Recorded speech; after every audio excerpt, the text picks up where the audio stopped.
वो अपने देश के लिए खेला और खूब खेला और जब जब जरूरत थी तब तब खेला और कुछ इस कदर खेला कि दुनिया ने उसे मिस्टर आईसीसी का नाम दे दिया। मैदान में विरोधियों के सामने उसका मूंछों पर ताव देना, जंघे पर ताल ठोकना और उंगली उठाकर विकेट को सेलिब्रेट करते हुए किसी शेर की तरह दहाड़ना, यह उसकी कुछ आदतें थी जिसकी स्मृतियां आज भी हमारे जहन में जिंदा हैं। उसकी मेहनत ने उसको सफलता के शिखर पर पहुंचाया, लेकिन वक्त ने उससे उसकी सारी खुशी छीन ली और कुछ इस कदर छीनी कि उसका प्यार, परिवार और कैरियर सब कुछ बिखर गया। गब्बर शब्द जैसे ही हमारे सामने आता है, हमारा दिमाग दो तस्वीर बनाता है। एक वो गब्बर जिसने शोले फिल्म में ठाकुर के दोनों हाथ काट दिए थे, और एक वो गब्बर जिसने अपने टाइम में दुनिया के सभी गेंदबाजों के पर काट दिए थे। रणजी ट्रॉफी का एक मैच खेला जा रहा था और सिली पॉइंट पर एक लड़का फील्डिंग कर रहा था, और जब विपक्षी टीम के बल्लेबाजों के बीच एक बड़ी साझेदारी हुई तो उस लड़के के टीम के सभी खिलाड़ियों में मायूसी छाने लगी। तभी वह लड़का सिली पॉइंट से दोनों बल्लेबाजों को देखकर चिल्लाया, बहुत याराना है सुअर के बच्चों। उस लड़के के मुंह से शोले फिल्म का यह डायलॉग सुनकर उस लड़के के टीम के सभी मायूस खिलाड़ी ठहाका मारकर हंसने लगे। वह लड़का जिस टीम से खेल रहा था उस टीम के कोच विजय दहिया थे, और यह घटना विजय दहिया की आंखों के सामने घटी थी, और उसी दिन कोच विजय दहिया ने उस लड़के का नाम गब्बर रख दिया था।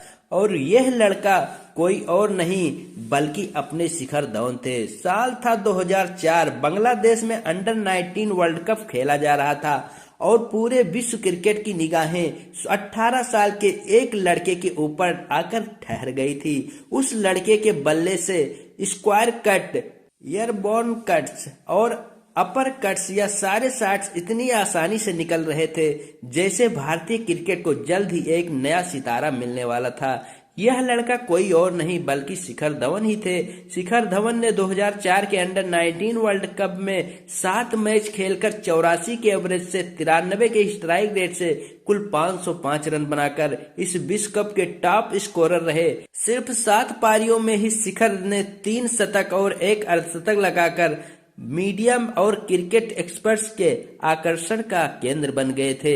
इसके बाद लिस्ट ये और रणजी के रण से निकलकर 20 अक्टूबर 2010 को धवन का ऑस्ट्रेलिया के खिलाफ ओडीआई डेब्यू हुआ। इस डेब्यू के साथ ही साल 2010 में भारतीय क्रिकेट का यह सितारा विश्व क्रिकेट के पलक पर अपने कदम रख चुका था, और यह साल 2010 ही था जो धवन की जिंदगी की एक अलग कहानी लिख रहा था, जिस कहानी का अंत और अंजाम दोनों ही बहुत ही दर्दनाक होने वाला था। यह वह दौर था जब सोशल मीडिया समाज में अपनी जड़ें फैला रहा था। हर लड़का और हर लड़की इसी सोशल मीडिया के माध्यम से नए नए दोस्त और नए नए प्यार की तलाश में घंटों अपने समय को बर्बाद कर रहे थे। यह वो दौर था जिस दौर में हम अपने परिवार को कम और सोशल मीडिया के दोस्तों को ज्यादा समय दे रहे थे। बिना किसी को देखे लोगों की सिर्फ प्रोफाइल और डीपी देख करके प्यार हो रहा था, और चैट के माध्यम से पूरी जिंदगी साथ रहने और साथ निभाने के वादे किए जा रहे थे। ऐसे ही दौर में एक किक बॉक्सर थी आयशा मुखर्जी। आयशा मुखर्जी के पिता बंगाली हिंदू है और माँ ब्रिटिश ईसाई। खैर भज्जी के म्यूचुअल फ्रेंड लिस्ट में देखकर धवन ने इस लड़की को फ्रेंड रिक्वेस्ट सेंड किया।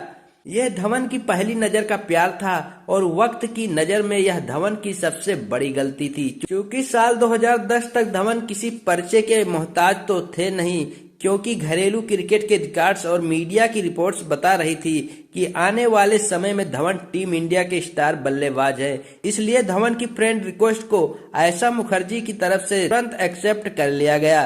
दोनों के बीच बातचीत का सिलसिला प्रारंभ हुआ और बातों बातों में पता चला कि आयशा मुखर्जी पहले से ही एक तलाकशुदा महिला है, जिसकी 2 बेटियां भी हैं। शिखर धवन से हुई इस मुलाकात से पहले आयशा मुखर्जी ने एक ऑस्ट्रेलियाई बिजनेसमैन से शादी की थी, लेकिन आयशा मुखर्जी के प्यार में पागल अपने सीधे साधे शिखर को इन सारी बातों से कोई फर्क नहीं पड़ा, और साल 2012 में धवन ने दुनिया की परवाह किए बिना इस तलाकशुदा 2 बेटियों की मां और अपने से 10 साल बड़ी आयशा मुखर्जी से शादी कर ली।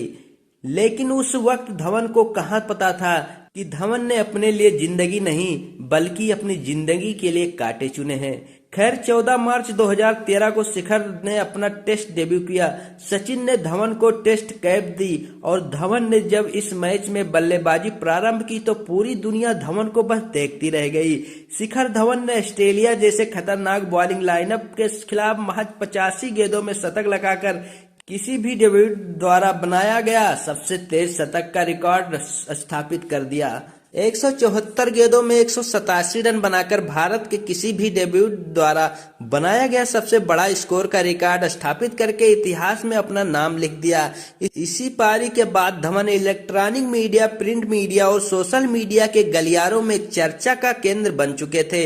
इस पारी के बाद शिखर ने जैसे पीछे मुड़कर कभी देखा ही नहीं। फिर साल 2013 में हुई चैंपियंस ट्रॉफी में धवन का धमाल देखकर संपूर्ण भारतीय क्रिकेट फैंस की जुबा पर शिखर शिखर और सिर्फ शिखर का ही नाम सुनाई देने लगा। शिखर धवन ने 2013 में हुई चैंपियंस ट्रॉफी में 5 इनिंग्स में बल्लेबाजी करते हुए 90 के औसत से और 100 के स्ट्राइक रेट से कुल 363 रन बना डाले, जिसमें 2 सेंचुरी और 1 हाफ सेंचुरी भी शामिल रही। शिखर की इस परफॉर्मेंस की बदौलत भारत ने 2013 की चैंपियंस ट्रॉफी अपने नाम की और 363 रन बनाकर धवन टॉप स्कोरर रहे। इस परफॉर्मेंस के लिए शिखर धवन को प्लेयर ऑफ द टूर्नामेंट का खिताब मिला और गोल्डन बैट से भी नवाजा गया। साल 2017 के चैंपियंस ट्रॉफी में भी शिखर धवन 328 रन बनाकर टॉप स्कोरर रहे और इस साल भी शिखर को गोल्डन बैट से नवाजा गया। आईसीसी के किसी भी मंच पर 2-2 बार गोल्डन बैट जीतने वाले शिखर धवन भारत के एकमात्र खिलाड़ी हैं, जबकि सचिन, विराट और रोहित जैसे तमाम लेजेंड्स एक बार भी यह कारनामा करने में असफल रहे हैं। और यही कारण है कि शिखर धवन को मिस्टर आईसीसी के नाम से भी जाना जाता है। इधर शिखर का कैरियर अपनी बुलंदियों पर था और शिखर पर पैसों की बारिश हो रही थी और उधर शिखर धवन से शादी के कुछ दिनों के बाद आयशा मुखर्जी शिखर को छोड़कर ऑस्ट्रेलिया में रहने लगी। दरअसल आयशा मुखर्जी ने शिखर से झूठ बोला था, क्योंकि आयशा मुखर्जी का अपने पहले पति से यह लीगल एग्रीमेंट था कि वह उनकी बच्चियों को उनसे दूर नहीं ले जाएंगी और वह जब चाहेंगे तब अपनी बेटियों से मिल सकेंगे। और यही कारण था कि आयशा शिखर से वादा करके भी अपने वादे से पलट गई थी। खुद तो इंडिया में रहना छोड़िए, ऑस्ट्रेलिया जाने के बाद आयशा ने शिखर को भी ऑस्ट्रेलिया आने के लिए फोर्स किया, लेकिन शिखर ने इसके लिए साफ साफ मना कर दिया, क्योंकि आयशा से पहले एक चीज और थी जिसे शिखर आयशा से ज्यादा प्यार करते थे और वह था क्रिकेट। साल 2014 में आयशा ने ऑस्ट्रेलिया में ही शिखर के बेटे को जन्म दिया, जिसका नाम जोरावर रखा गया और यही वो मोड़ था जहां से शिखर को धीरे धीरे टॉर्चर किया जाने लगा। दरअसल शिखर धवन की ऑस्ट्रेलिया में 3 प्रॉपर्टी थी और आयशा ने उन तीनों प्रॉपर्टी को हथियाने का प्लान बनाया। पहले तो आयशा ने शिखर को अपनी बातों में फंसाकर वह तीनों प्रॉपर्टी अपने नाम करने को कहा।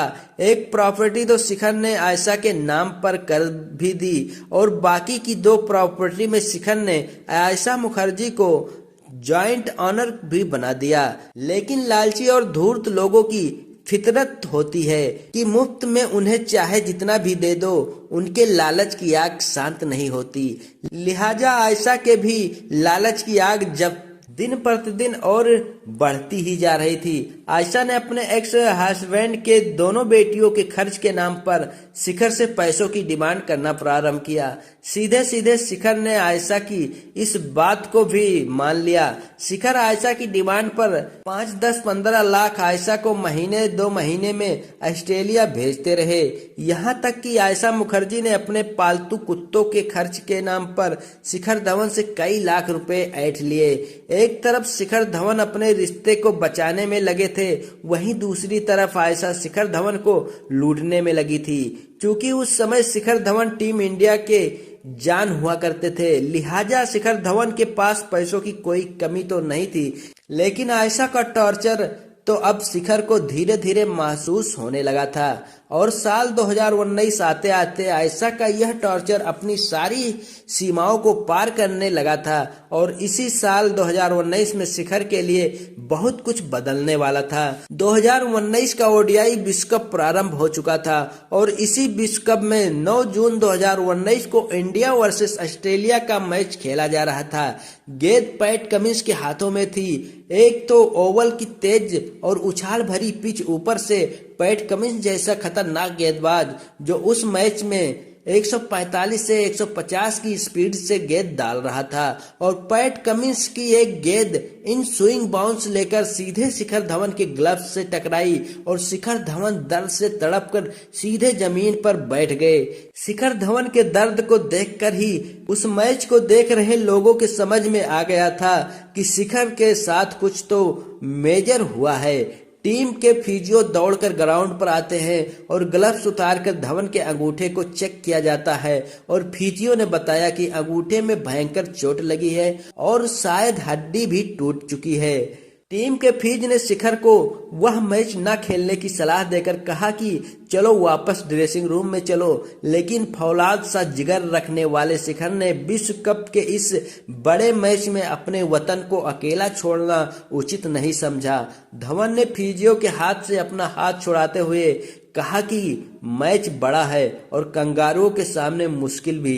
टीम इंडिया पहले बल्लेबाजी कर रही है, इसलिए एक बड़ा टोटल बनाने का प्रेशर है और ऐसे हालात में मैं अपने वतन को अकेला नहीं छोड़ सकता।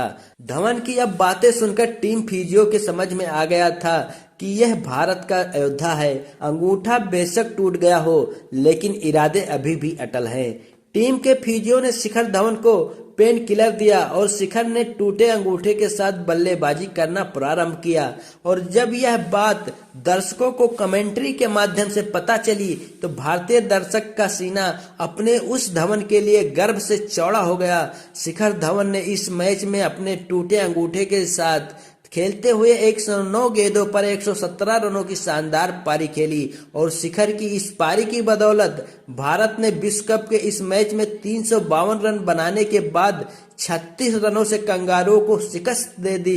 इस मैच के बाद शिखर धवन अपने उस अंगूठे की चोट के कारण विश्व कप से बाहर हो गए और शायद यही सबसे बड़ा कारण था कि भारत भी इस विश्व कप के सेमीफाइनल तक पहुंचकर फाइनल से बाहर हो गया।